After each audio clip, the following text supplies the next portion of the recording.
लाल किले पे 15 अगस्त को 100 लाख करोड़ रुपए की घोषणा कर रहे हैं इंफ्रास्ट्रक्चर में। 100 लाख करोड़ लाओगे कहां से? 100 लाख करोड़ देश को बेच के कितना मिलेगा? मात्र 6 लाख करोड़, वो भी 4 साल में, और वो भी मिलेगा नहीं मिलेगा इसका भी पता नहीं है। तो 100 लाख करोड़ का इंफ्रास्ट्रक्चर कहां से खड़ा कर दोगे भाई मेरे? 6 लाख तो तुम्हें मिल नहीं रहा, सब कुछ तबाह कर दिया गया। और जैसे ही बेरोजगारी बढ़ेगी, क्राइम बढ़ेगा, अपराध बढ़ेगा। जब खाने के लिए रोटी भी नहीं होगी तो क्या करेगा व्यक्ति? छीनेगा, तो कहीं पे चक्कू चलाएगा, कहीं पे कत्ल करेगा, कहीं पे डकैती डालेगा, कहीं पे लूटमार करेगा। क्या होगा? यही हाल होगा कि 2019 से लेके अब तक जो पब्लिक सेक्टर की यूनिट्स हैं, यानी कि जो सरकारी उद्योग हैं, उनको जिस तरह से बर्बाद किया गया है, जैसे BSNL को बर्बाद कर दिया और बाकी और को जो बर्बाद किया गया, अभी तक 7 लाख नौकरियां जा चुकी हैं। इसके अलावा जो बची कुछ और नौकरियां हैं, तकरीबन 30 लाख, वो नौकरियां जैसे ही ये प्राइवेट होगा, उन 30 लाख में से मात्र 9 लाख नौकरियां बचेंगी, बाकी 21 लाख नौकरियां खत्म हो जाएंगी। इस देश में आज की तारीख में 35 करोड़ लोग बेरोजगार हैं, 35 करोड़, जिनमें 17 करोड़ वो लोग हैं जो डिग्रीधारी हमारे नौजवान साथी हैं, यानी जिसके पास BA की, BCom की, BSc की, MSc की, MA की, MCom की, B.Ed की, PhD की, MPhil की, ये डिग्रियां हैं। ये 17 करोड़ तो वो लोग हमारे नौजवान बच्चे जो इस देश का भविष्य हैं, वो बेरोजगार हैं। जो मोदी सरकार इस देश को बेच रही है बड़ी बेशर्मी से, आपने आज तक ऐसा नजारा कभी देखा नहीं होगा। जो 2 किताबें छाप के, 2 वॉल्यूम में 196 पेज की किताबें छाप के, और इस चीज की कीमत इतनी है, इसकी इतनी है, रेलवे की कितनी है, BPCL की कितनी है, BSNL की कितनी है, रोडों की कितनी है, कॉनकोर की कितनी है, मतलब इस तरह से जो बेशर्मी से ये बेच रही है, इसके विरोध में हम लोग आज यहां पर प्रदर्शन कर रहे हैं, आंदोलन कर रहे हैं। ये शुरुआत है। हम लोग इस आंदोलन के बाद एक बड़ा आंदोलन करेंगे, मैं अभी उसकी डेट भी आपको बताऊंगा। और उससे पहले आज के बाद लगातार गांव-गांव, शहर-शहर, गली-गली लोगों को जाकर जगाएंगे, उनको समझाएंगे कि ये जो निजीकरण सरकार कर रही है, इससे कितना बड़ा नुकसान होने वाला है। इससे 2-3 बहुत बड़े नुकसान हैं, मोटे-मोटे। निजीकरण से सबसे बड़ा नुकसान जो होगा वो बेरोजगारी बढ़ेगी। जो बेरोजगारी आज की तारीख में देश में भयानक स्थिति लिए हुए है, अगर संख्या के हिसाब से देखें तो इस देश में आज की तारीख में 35 करोड़ लोग बेरोजगार हैं, 35 करोड़, जिनमें 17 करोड़ वो लोग हैं जो डिग्रीधारी हमारे नौजवान साथी हैं, यानी जिसके पास BA की, BCom की, BSc की, MSc की, MA की, MCom की, B.Ed की, PhD की, MPhil की, ये डिग्रियां हैं। ये 17 करोड़ तो वो लोग हमारे नौजवान बच्चे जो इस देश का भविष्य हैं, वो बेरोजगार हैं।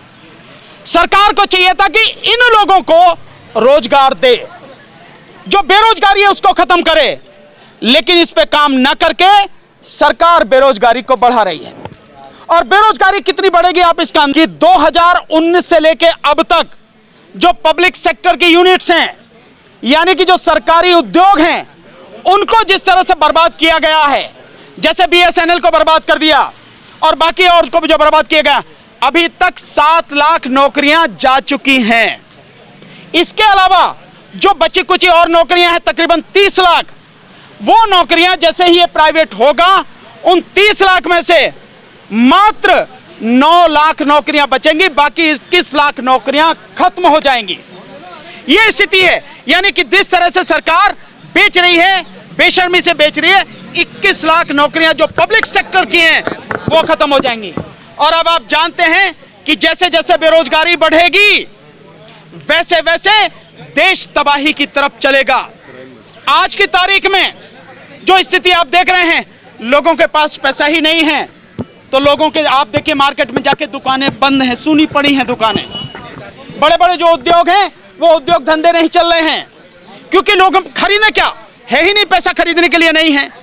यहां तक कि जो लोगों के पास में अपना प्रोविडेंट फंड का पैसा था, वो पैसा भी मैक्सिमम लोग निकाल रहे हैं।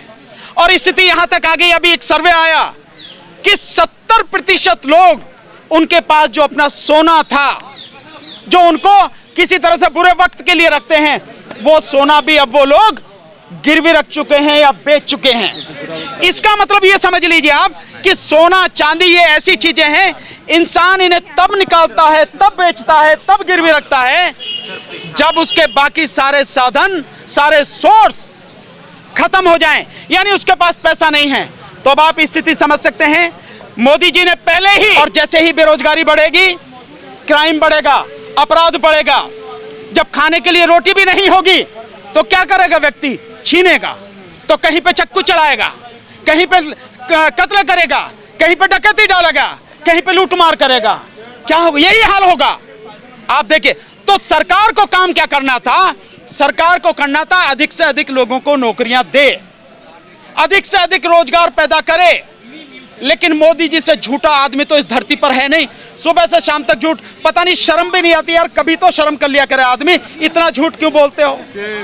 तो आप देखिए, मतलब हर तरह से झूठ बोल रहे हैं।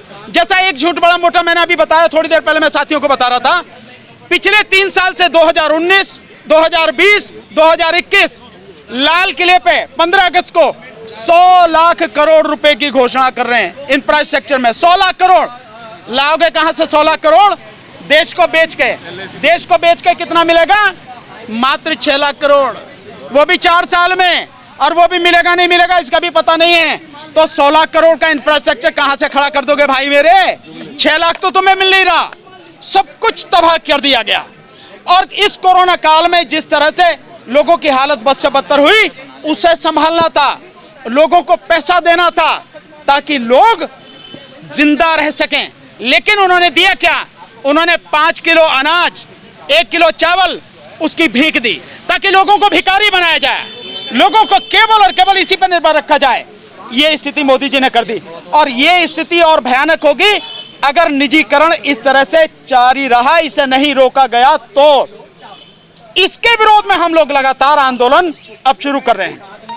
एक स्थिति बहुत दुख की बात है, मैं ये सरकार से नहीं कर रहा हूं, सरकार तो बिल्कुल बेकार है, सरकार तो देश को तबाह करने वाली सरकार है, पर मैं उस जनता से कह रहा हूं जो तबाह हो रही है, जो लूट रही है, जिसको लूटा जा रहा है, जिसको बर्बाद किया जा रहा है, मैं उस जनता से कह रहा हूं, कब तक सोते रहोगे?